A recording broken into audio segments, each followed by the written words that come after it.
నెల్లూరు జిల్లా దగదర్తి మండలంలో తెలుగుదేశం పార్టీ నాయకులు వర్గపోరు మొదలైంది. టీడీపీ క్లస్టర్ ఇన్ఛార్జు కడియాల నరేష్ పై ఇటీవల మాలేపాటి వర్గీయులు దాడి చేశారు. తీవ్రంగా గాయపడిన సురేష్ కావలి ఏరియా వైద్యశాలలో చికిత్స పొందారు. ఇక ఈ ఘటనపై దగదర్తి పోలీసులు 14 మందిపై కేసు నమోదు చేశారని బాధితుడి కుటుంబ సభ్యులు తెలిపారు. అయితే కడియాల సురేష్ కు పోలీసులు తగిన న్యాయం చేయలేదని నెల్లూరు జిల్లా ఎస్పీ కార్యాలయంలో కడియాల సురేష్ అతని కుటుంబ సభ్యులు వినతి పత్రం సమర్పించారు. తమకు రక్షణ కల్పించాలని వారు జిల్లా ఎస్పీని కోరారు. దీంతో టీడీపీలో వర్గపోరు మొదలైందని విశ్లేషకులు అంటున్నారు.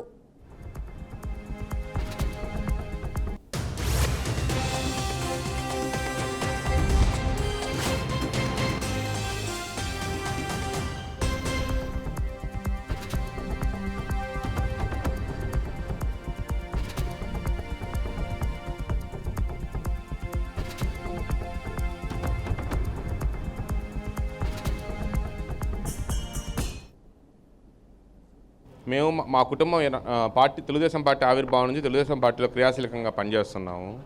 నేను 18 సంవత్సరాల పాటు సీనియర్ జర్నలిస్ట్గా నేను పనిచేశాను. గత సంవత్సరం 2025 డిసెంబర్ 10వ తేదీన నేను హైదరాబాద్లో నేనుంటే నా మీద మాలపాటి రవీంద్ర నాయుడు, మాలపాటి లోకేష్, కంచెల సునీల్ కుమార్, కంచెల రమేష్ అనే వీళ్ళు కేవలం రాజకీయంగా వాళ్ళ ఉనికి ప్రశ్నార్థకం అవుతుందని మేము బాగా కష్టపడి పనిచేస్తున్నాం ఉద్దేశంతో మా మీద సఫారీ గ్యాంగ్ని ₹1 కోటి సఫారీ గ్యాంగ్ని ఎంగేజ్ చేయించుకొని మమ్మల్ని చంపాలని చూడడం జరిగింది. ఒక 2 వ్యక్తులని సఫారీ గ్యాంగ్ని ప్రేరేపించి నా మీద కత్తులతో దాడి చేయించారు. ఆ కత్తులతో నాకు తలకి బలమైన గాయం అయింది, చేతకి గాయాలయ్యాయి.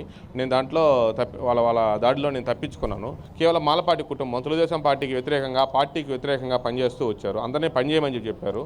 దాన్ని మేము వ్యతిరేకించామని, వాళ్ళు చెప్పినట్టు వినకుండా తెలుగుదేశం పార్టీ కోసం పనిచేస్తున్నామని, కొంతమంది తెలుగుదేశం కార్యకర్తలకు నాయకులకు అండగా ఉంటున్నామనే ఉద్దేశంతో మా మీద ఈ సఫారీ హత్యకు చేయడం జరిగింది.